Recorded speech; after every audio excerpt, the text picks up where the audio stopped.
Hello friends, welcome to my channel. आज हम लोग पढ़ेंगे एंड्रोशियम एंड गायनोशियम, जो कि पार्ट ऑफ द फ्लावर का ही पार्ट है।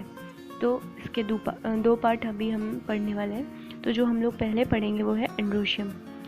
Androecium is composed of stamens, मतलब एंड्रोशियम जो होता है वो उसकी यूनिट क्या होती है? Stamen. Each stamen which represent the male reproductive organ. हर एक स्टेमन रिप्रेजेंट करता है मेल रिप्रोडक्टिव ऑर्गन को।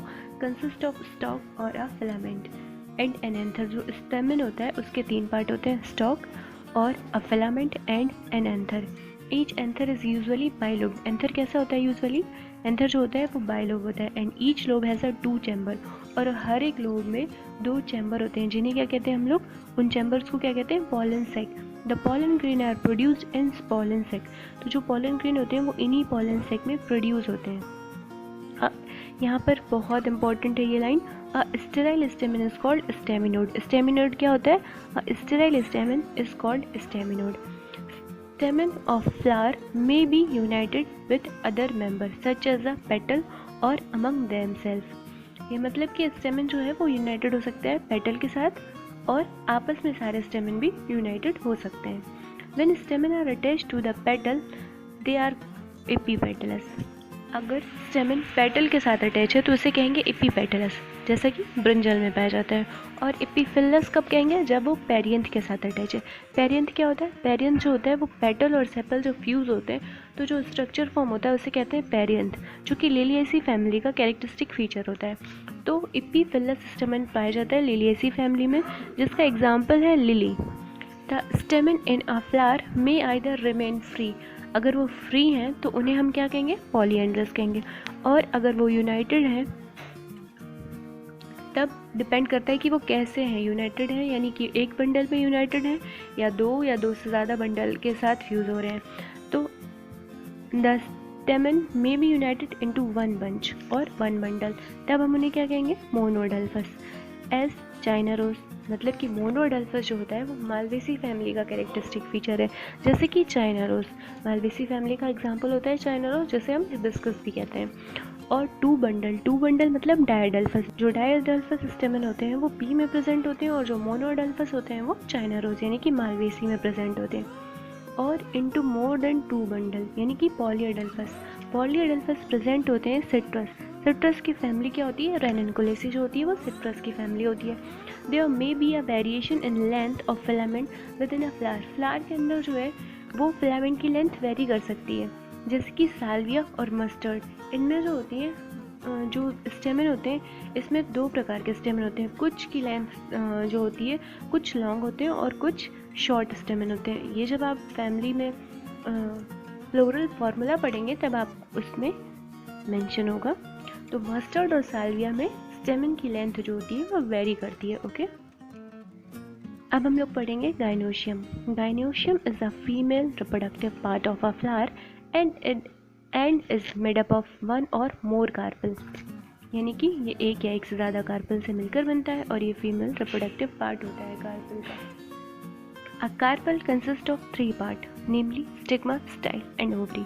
स्टिग्मा यानी कि एक रिसेप्टिव सरफेस होती है जो पॉलन ग्रेन को रिसीव करती है, और स्टाइल एक लॉन्ग ट्यूब होती है जो स्टिग्मा को ओवरी से कनेक्ट करती है। तो स्टाइल का मेन काम जो है वो सिर्फ कनेक्शन है। ये स्टिग्मा है जहाँ पर पॉलन ग्रेन आते हैं और यहाँ से स्टाइल के थ्रू वो ओवरी तक जाते हैं। तो स्टिग्मा, स्टाइल और ओवरी ये जो होते हैं वो एक कार्पल के पार्ट होते हैं। Ovary is the enlarge basal part. तो नीचे का जो इनलार्ज पार्ट होता है उसे क्या कहते हैं? उसे कहते हैं ovary, on which lies the elongated tube. उसके ऊपर एक इलोंगेटेड ट्यूब होती है जिसे क्या कहते हैं? Style. The style connect the ovary to the stigma. The stigma is usually at the tip of the style. Stigma कहाँ होता है? Usually at the tip of the style, and it is the receptive surface for pollen grain. Each ovary bear 1 or more ovule attached to a flattened cushion like placenta. हर एक जो ovary होती है वो beer करती है ovule, या तो एक ओव्यूल होगा या एक से ज़्यादा, जो कि कुशन लाइक प्लेसेंटा से अटैच होंगे। तो प्लेसेंटा कैसा होता है? कुशन लाइक होता है। ओके, प्लेसेंटा कैसा होता है? कुशन लाइक प्लेसेंटा होता है। When more than 1 carpel is present, अगर एक से ज़्यादा कार्पल प्रेजेंट है तो उनकी 2 कंडीशन होगी, या तो वो फ्यूज़ होंगी आपस में या तो वो फ्री होंगी। तो अगर फ्री है कार्पल तो उन्हें क्या कहेंगे, एपोकार्पस। तो उसके एग्जाम्पल क्या होते हैं, लोटस एंड रोज, इनमें एपोकार्पस ओवरी होती है। They are termed syncarpous when carpel are fused as in mustard and tomato. Mustard और टोमेटो की फैमिली क्या है, ये मुझे आप कमेंट करके बताइए। Okay, they are termed syncarpous when carpel are fused as in mustard and tomato. After fertilization the ovule develop into seed and the ovary mature into fruit। तो ये बहुत ही इम्पॉर्टेंट है लाइन, बहुत ज़्यादा, इससे कई बार क्वेश्चन आया है कि आफ्टर फर्टिलाइजेशन जो ओव्यूल होता है वो किस में डेवलप होता है, सीड में। तो ओव्यूल जो है वो सीड में डेवलप होता है और ओवरी जो है वो फ्रूट में मैच्योर हो जाती है। तो याद रखिएगा, किसी में उतने ही सीड्स होते हैं जितने उसमें ओव्यूल प्रेजेंट हो, क्योंकि वही जो है आफ्टर फर्टिलाइजेशन मैच्योर हो रहे हैं सीड में। तो अगर किसी में 10 ओव्यूल है तो उसमें 10 सीड प्रेजेंट होंगे जब उसमें फ्रूट बनेगा, क्योंकि ओवरी जो होती है वो फ्रूट बना रही होती है और ओव्यूल जो होते हैं वो सीड बना रहे होते हैं। प्लेसेंटेशन, प्लेसेंटेशन क्या होता है, प्लेसेंटेशन एक बहुत इम्पॉर्टेंट टॉपिक है एग्ज़ाम पर्पज़ से, सबसे ज़्यादा क्वेश्चन पूछने के चांसेस रहते हैं और ये क्रॉस क्वेश्चन ज़्यादा पूछते हैं। तो प्लेसेंटेशन में ओवरी के अंदर ओव्यूल्स का अरेंजमेंट क्या है ये पढ़ते हैं हम लोग। क्या पढ़ते हैं, ओवरी के अंदर जो ओव्यूल्स का अरेंजमेंट होता है वो हम प्लेसेंटेशन में पढ़ते हैं। The arrangement of ovules within the ovary is known as placentation. The placentation are of different type, namely marginal, axile, parietal, basal, central and free central. तो जो हमें पढ़ने हैं वो कौन कौन से पढ़ने हैं, marginal, axile, parietal, basal, central and free central. In marginal placentation, the placenta form a ridge along the ventral suture of the ovary and the ovule are born on this ridge, forming two row as in P। आप सबने मटर देखी होगी, मटर की जो 2 ridge होती हैं, जब हम मटर ओपन करते हैं तो उसकी 2 जो रिज होती हैं वो क्या होती हैं, वो उसकी मार्जिन होती है और वहीं पे जो होते हैं वो ओव्यूल लगे होते हैं जो कि सीड में आफ्टर फर्टिलाइजेशन सीड में कन्वर्ट हो जाते हैं। तो उसे क्या कहते हैं हम लोग, उस तरीके के प्लेसेंटेशन को कहेंगे मार्जिनल प्लेसेंटेशन। ठीक है, तो मार्जिनल प्लेसेंटेशन का एग्जाम्पल क्या हो गया, पी हो गया मार्जिनल प्लेसेंटेशन का example. When the placenta is exile and the ovule are attached to it in a multilocular ovary। जब प्लेसेंटा एक्साइल हो और ओव्यूल जो हो वो अटैच हो मल्टीलॉक, यहाँ पर इंपॉर्टेंट बात है मल्टीलॉक्यूलर ओवरी, मतलब कि यहाँ पर जो है ओवरी के अंदर सेपरेशन डेवलप हो रहा है, एक तरीके का सेपरेशन बन रहा है जो लॉक्यूल फॉर्म कर रहा है। और मल्टीलॉक्यूलर मतलब एक से ज़्यादा लॉक्यूल बन रहे हैं। तो सिंगल लॉक्यूल कभी नहीं होता, हमेशा 2 या 2 से ज़्यादा लॉक्यूल ही प्रेजेंट होंगे, क्योंकि कोई भी चीज़ को अगर हम सेपरेट करेंगे किसी भी रिज या किसी भी पार्टीशन से तो उसमें 2 पार्ट बन जाएंगे, डेवलप हो जाएंगे। जो एक्साइल प्रेजेंटेशन होता है वो मल्टीलॉक्यूलर ओवरी में प्रेजेंट होता है।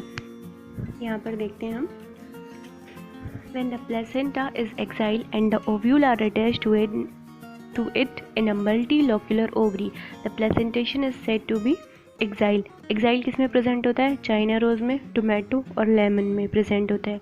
ओके, इन पेराइटल, पेराइटल में क्या होगा, पेराइटल मतलब कि उसकी पेरीफेरी पे डेवलप होगा, पेरीफेरल पार्ट से ओव्यूल अटैच होंगे, ये है पेरीफेरी और यहाँ से ऐसे ऐसे ओव्यूल अटैच होंगे, तो इसे क्या कहेंगे, इसे हम कहेंगे पेराइटल प्लेसेंटेशन। ठीक है,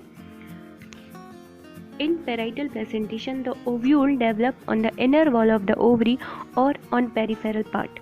ovary is one chambered but it become two chambered due to formation of the fall septum। ये याद रखिएगा, इस fall सेप्टम को रेप्लम कहते हैं और ये जो होता है मस्टर्ड में प्रेजेंट होता है। यहाँ पर जो ओवरी होती है वो होती तो 1 चैम्बर्ड है बट उसमें फॉल सेप्टम डेवलप हो जाता है जिसकी वजह से वो 2 चैम्बर्ड दिखाई देती है कि वो 2 चैम्बर्ड है। तो जैसे कि ये पेराइटल प्लेसेंटेशन है तो अगर इसमें फॉल सेप्टम हम डेवलप करेंगे जिसे हम लोग क्या कहेंगे, रेप्लम, तो ये कैसी दिखाई देने लगेगी हमें, 2 चैम्बर्ड। और जो मैंने बताया कि एक्साइल प्लेसेंटेशन क्या होता है, ये यहाँ पर सेंटर में ओव्यूल लगे हुए हैं